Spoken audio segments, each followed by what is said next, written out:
मित्रों,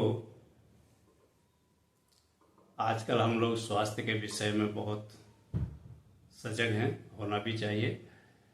जिस प्रकार से डॉक्टर के पास जाकर के हम अपने शारीरिक स्वास्थ्य के लिए दवा लेते हैं और उसके द्वारा बताए गए सारे प्रिकॉशंस को हम लोग अपनाते हैं, उसका पालन करते हैं और अपना स्वास्थ्य ठीक रखते हैं, उसी प्रकार से मनुष्य का जो मानसिक स्वास्थ्य है और जो आध्यात्मिक स्वास्थ्य है उसका ठीक होना भी बहुत आवश्यक है। यदि हमारा मानसिक स्वास्थ्य ठीक नहीं होगा और आध्यात्मिक स्वास्थ्य ठीक नहीं होगा तो शारीरिक स्वास्थ्य ठीक नहीं हो सकता। मानसिक स्वास्थ्य और आध्यात्मिक स्वास्थ्य को ठीक रखने के लिए भगवत पूजन ही एकमात्र श्रेष्ठ साधन है और भगवान की भक्ति का जो माध्यम है वो है भगवान के मंत्रों का जप, पूजन, भजन और साध संतों की संगति। इनके द्वारा भगवत भक्ति होती है, भगवान की प्राप्ति के लिए हमारा मार्ग आगे बढ़ता है। तो ये जो साधन है, इनमें से जो सबसे श्रेष्ठ साधन है वह भगवान के मंत्रों का जप। भगवान के मंत्रों के जप करने के अलग अलग तरीके हैं। मैं कुछ बातें आपको इस विषय में बताना चाहूँगा। यदि आप सही माध्यम से भगवान का जप नहीं करते हैं, भगवान के मंत्रों का जप नहीं करते हैं, तो मनुष्य को मनवांछित फल की प्राप्ति नहीं होती है। जप का एक सही तरीका, जिस प्रकार से दवा लेने का एक सही तरीका है, वैसे ही भगवान के मंत्रों का जप करने का एक सही तरीका है।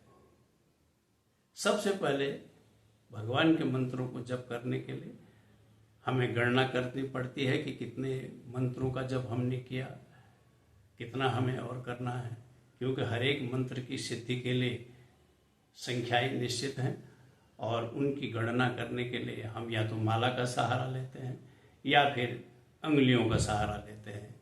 अंगुलियों का सहारा लेने के लिए अंगुलियों से जब हम जप करते हैं तो दो बातों का विशेष रूप से ध्यान रखना है। कर माला जिसको कहते हैं, हाथ की अंगुलियों से माला बना करके जब हम जप करते हैं तो उनमें दो बातों का ध्यान रखना है। एक तो सबसे पहले जो भगवान हैं, विष्णु, महेश, शंकर वगैरह, उनके कर माला अलग किस्म से चलती है, उनकी गणना अलग किस्म से हम करते हैं। और जो देवी हैं, जैसे माँ दुर्गा है, भगवती है, लक्ष्मी है, इत्यादि जो देवियां हैं, उनकी भक्ति के लिए या उनके मंत्रों का जब हम जप करते हैं तो उसके लिए करमाला का तरीका अलग अलग है, वो कभी बताऊंगा मैं। लेकिन अभी मैं आपको बताता हूँ कि जो हमारी जप माला होती है, जिसके माध्यम से हम भगवान का जप करते हैं, तो उसके लिए 3 प्रकार की मालाएं हमारे पास होती हैं। जैसे ये तुलसी की माला है, या तो तुलसी की माला होती है, या रुद्राक्ष की माला होती है, और या फिर चंदन की माला होती है। भगवान विष्णु के अवतारों का जप जो है वह तुलसी की माला से श्रेष्ठ माना जाता है। भगवान शंकर के अवतारों का जप रुद्राक्ष की माला से श्रेष्ठ माना जाता है। और देवी जो जैसे माँ दुर्गा वगैरह हैं, इनका जप रक्त चंदन की माला से करना श्रेष्ठ माना गया है। यदि आपके पास माला इस ढंग की नहीं है तो रुद्राक्ष की जो माला है वह सभी जप के लिए श्रेष्ठ मानी जाती है। रुद्राक्ष माला से आप सारे जप को कर सकते हैं। माला आपके पास यदि माला नहीं है तो आप कर माला का उपयोग करते हैं, हाथ की माला का उपयोग करते हैं।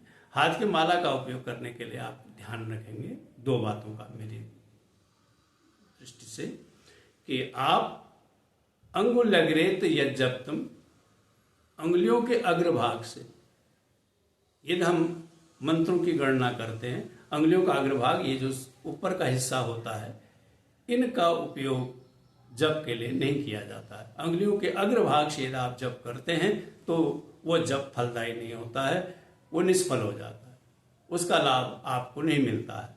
इसलिए जब आप जप करें तो अंगुलियों के अग्रभाग को, बिल्कुल एकदम नाखूनों के पास का जो हिस्सा होता है वो बिल्कुल अंगुलियों का अग्रभाग कहलाता है, उसका उपयोग जप की गणना में नहीं करना चाहिए। और दूसरी बात पर्व संधि सुयत जपतम, पर्व की संधियों पर जो जप किया जाता है। देखिए, एक अंगुलियों में 3 पर्व होते हैं, 1 2 3, 3 पर्व होते हैं और 3 पर्वों के बीच में रेखाएं होती हैं। जो रेखाएं होती हैं वो संधि कहलाती हैं। तो रेखाओं के माध्यम कई लोग, कई भक्त जो हैं वह अंगुलियों के मध्य में जो रेखाएं होती हैं उन रेखाओं को काउंट करके, उन रेखाओं की गणना करके मंत्र जप किया करते हैं। यह बिल्कुल सही तरीका नहीं है। पर्व से जप करना चाहिए, पर्व की संधियों से जप नहीं करना चाहिए।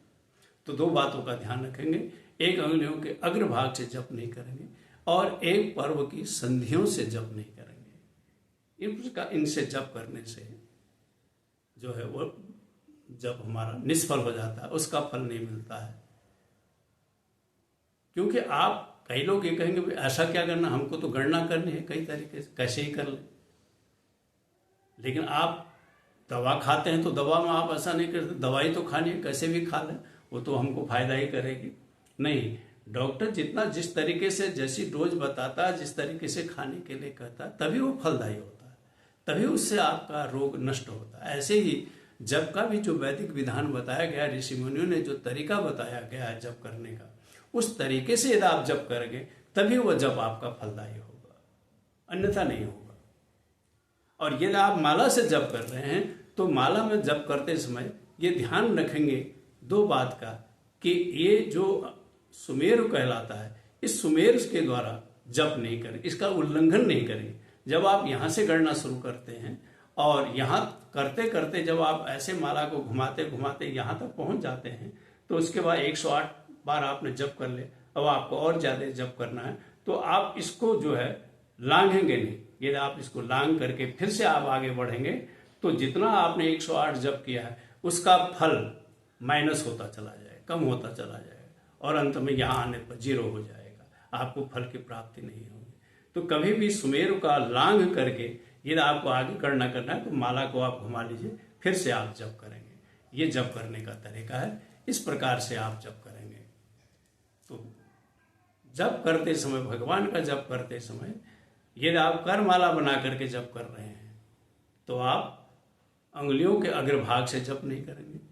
दूसरा, जो पर्व की संधियां उससे जप नहीं करेंगे और कभी भी सुमेरु का उल्लंघन नहीं करेंगे।